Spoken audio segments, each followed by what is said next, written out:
তো বন্ধুরা আজকের কিন্তু আমি এই ভিডিওতে টিম মানে ইন্ডিয়ান ন্যাশনাল ফুটবল টিমকে নিয়ে কথা বলবো, প্লাস তার পাশাপাশি মোহন বাগানকে নিয়ে কিন্তু একটা আপডেট রয়েছে, সেই আপডেটটাও কিন্তু দেবো।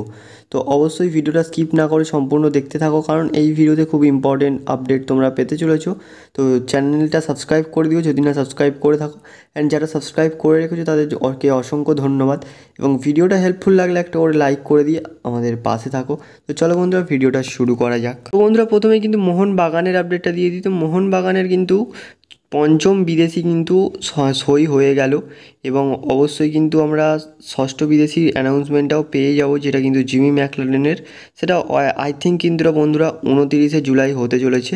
এবং এর পাশাপাশি যে অ্যানাউন্সমেন্ট মানে যে আপডেটটা দেওয়ার কথা ছিল, সেই আপডেটটা হচ্ছে অবশ্যই মোহনবাগানের পঞ্চম বিদেশি গ্রেগ স্টিওয়ার্ট কিন্তু সাইন করিয়ে ফেলেছে মোহনবাগান দল, অ্যানাউন্সমেন্টও চলে এসেছে। তো বন্ধুরা এই যে ট্রান্সফারটা তোমাদের কেমন লাগলো অবশ্যই কমেন্টে জানিও। তো চলো বন্ধুরা পরবর্তী আপডেটটা দেওয়া যাক। তো বন্ধুরা এর পরবর্তী অ্যান্ড লাস্ট আপডেটটা বেরিয়ে আসছে অবশ্যই ইন্ডিয়ান ন্যাশনাল ফুটবল টিমকে নিয়ে। তো ইন্ডিয়ান ন্যাশনাল ফুটবল টিম কিন্তু তারা আর কি কোচ তারা পেয়ে গিয়েছে। তো ফার্স্ট থার্ড চয়েস যে কোচগুলো ছিল, মানে তিনটে টপ যে কোচগুলোকে তারা চুজ করেছিল, তার মধ্যে ছিল কিন্তু অ্যান্তোনিও লোপেস হাবাস এবং মোনালো মার্কোয়েজ রোকা, তার সাথে কিন্তু আর পার্ক হ্যাং সিও ছিলেন।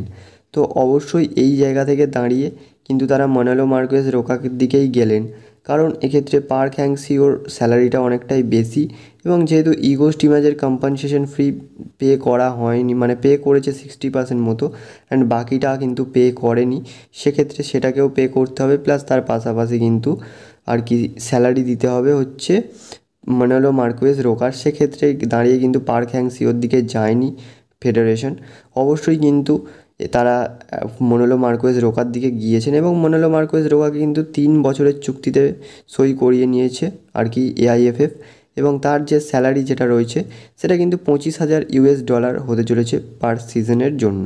এবং এআইএফএফ কিন্তু এই মোনালো মার্কোয়েজ রোকাকে আর কি পারমিশন দিয়েছে যে একটা সিজনের জন্য তিনি আর কি মানে এফসি গোয়া দলকে ম্যানেজ করতে পারবেন, এবং তার সাথে সাথে ইন্ডিয়ান ন্যাশনাল টিমকেও ম্যানেজ করতে পারবেন।